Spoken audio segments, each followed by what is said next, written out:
Bonjour, je m'appelle Louis Fernic, je suis chef de la mission des transports intelligents au ministère de la Transition écologique et solidaire, qui est en charge des transports. Et donc, je viens vous introduire ce MOOC Challenge et enjeux de la mobilité 3.0. Alors, tout d'abord, en quelques lignes, quelques grandes lignes, la mobilité intelligente, les ITS, Intelligent Transport Systems, systèmes de transport intelligents. Qu'est-ce que c'est? Un peu d'historique.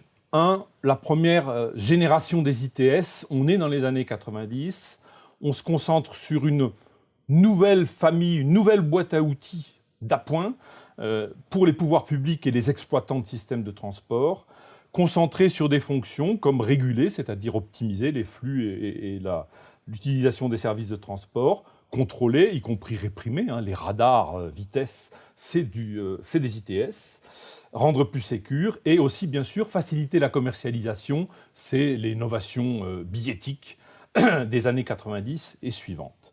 Ça, c'est la première génération. Et puis, en cours de route, la révolution numérique qui se dessinait déjà avec la montée de l'Internet, du web, et puis ensuite, bien sûr, du téléphone mobile et du smartphone. Mais cette révolution numérique avait déjà investi un certain nombre de secteurs et les avait révolutionnés. Banques, assurances, médias, énormément. Ça a été un de ces domaines de développement privilégiés.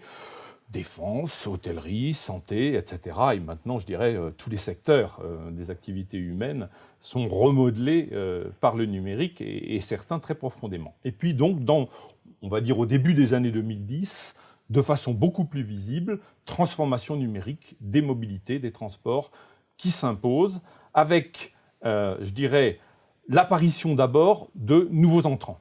De nouveaux entrants, des gens qui ne connaissent pas les problématiques des transports, qui ne sont pas rodés aux mécanismes et aux modèles des transports, qui ne sont pas des familiers de l'association des pouvoirs publics et des opérateurs, et qui arrivent avec des modèles venus d'ailleurs, venus du numérique, et qui révolutionnent, typiquement en France, pour illustrer, Blablacar. Blablacar, qui fait quoi Blablacar? Qui fait du rapprochement de l'offre et de la demande massif. On est dans la plateforme. L'idée, c'est quoi le numérique? Le numérique est basé sur quoi? L'économie de la data, c'est une fois qu'elle est produite, la donnée, quelle qu'elle soit, elle est duplicable à coût marginal, à coût zéro, je dirais, pour simplifier. Elle est transmissible, y compris en direct, y compris de façon très lointaine, à des coûts ridicules.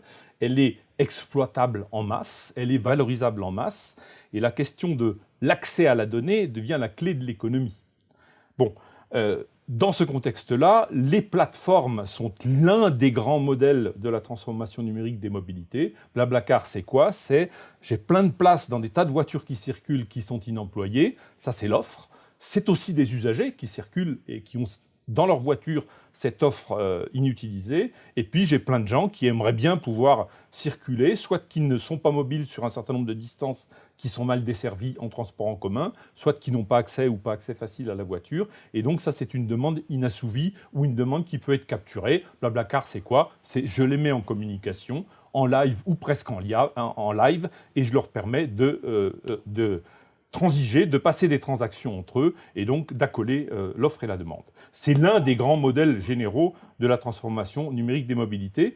Avec derrière ça, et on peut le pointer tout de suite, une autre caractéristique, c'est qu'il y a des intermédiations. On parle directement des usagers aux usagers avec juste une plateforme presque invisible qui va aussi prendre sa rémunération au passage. Mais en tout cas, l'intermédiation publique, le rôle de la collectivité, souvent n'existe plus. Dans la transaction qui est gérée par Blablacar, il n'y a pas de place pour les collectivités, alors que quand cette offre de service commence à remplir un volume considérable de transport, commence à peser sur le marché des transports, commence à aller prendre des usagers au train, à l'autocar, etc., les pouvoirs publics ne peuvent pas s'en désintéresser. Mais ils ne sont pas partie prenante du service. C'est l'une des caractéristiques. Donc, on l'a dit, ces nouveaux entrants qui interviennent avec des nouveaux modèles, qui ne respectent pas les règles, qui sont éventuellement transgressifs, éventuellement pour certains délinquants, notamment par rapport au droit du travail. On peut penser Uberpool, etc., tous les débats de ces dernières années. Et puis à côté, les historiques du transport, exploitants, constructeurs, etc. Mais si on pense notamment aux exploitants, aux grandes agences, SNCF, RATP, enfin, y compris les exploitants locaux. Des historiques, qui veulent se saisir de l'opportunité des nouvelles solutions ITS, des nouveaux procédés pour être plus productifs et plus concurrentiels. 2, qui sont extraordinairement challengés, voire menacés par l'arrivée des nouveaux et de procédés, de méthodes et de modèles qu'ils ne maîtrisent pas du tout et qu'ils ont beaucoup de mal à ingérer et à appréhender. Cette nouvelle vague de révolution numérique, même si elle utilise rarement les collectivités comme partenaires directs des opérations, on est néanmoins complètement dans leur champ, on est dans la mobilité quotidienne, on est dans leur champ de compétences en tant qu'autorité régulatrice et éventuellement dans leur champ de commandite en tant que client public d'un certain nombre de services. Donc l'État, dans cette configuration-là, est dans une position très particulière et assez lointaine et très peu en prise. On est beaucoup plus souvent sur le champ local. Ce n'est pas toujours vrai, bien évidemment. Cette révolution numérique dans le champ de la mobilité, qu'est-ce qu'on peut dire pour la caractériser ? 1, intégration horizontale. Il ne faut jamais raisonner en silo et se dire ce sont des mouvements, ce sont des solutions. On peut penser aux véhicules autonomes, par exemple, qui fait complètement partie de la transformation numérique. Ce ne sont pas des solutions strictement propres au monde des mobilités. Elles font partie d'un continuum horizontal entre un véhicule autonome et le service qu'il va pouvoir offrir, et puis l'assistant domestique qui, à la maison, va vous amener des services de confort, de santé, etc. On est complètement dans le même monde et il va y avoir des connexités extrêmement fortes, voire des intégrations dans ce sens-là.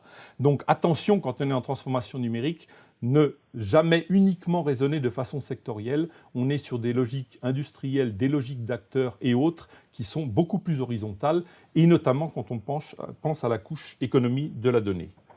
2, important aussi, ne jamais oublier, même quand des très grands opérateurs, y compris mondiaux, connaissent des très très grands succès dans ce domaine, de façon très générale, leurs activités ne sont pas rentables. C'est une activité de cavalerie, de revente, de levée de fonds. Uber et des tas d'autres n'ont jamais dégagé 1 centime, 1 euro, 1 dollar de bénéfices jusqu'à aujourd'hui. Et ce n'est pas dans leur modèle, je dirais, en tout cas à court et à moyen terme.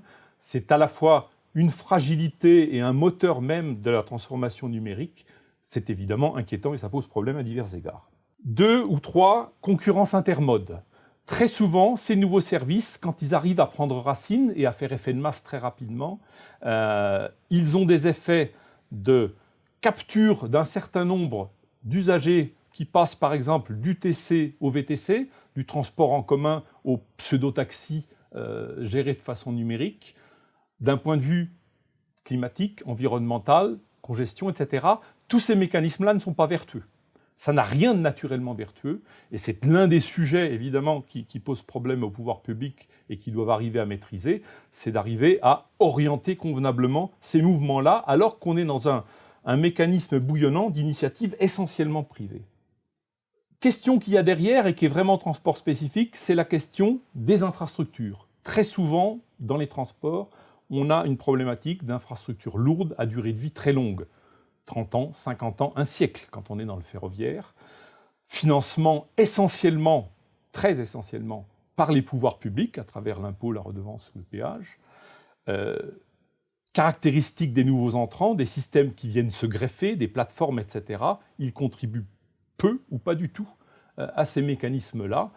Toute la question, et elle n'est pas là pour le coup que transport spécifique, c'est de les refiscaliser et de les faire participer au moins à la petite économie du secteur, c'est-à-dire au financement des infrastructures à une hauteur raisonnable et justifiée.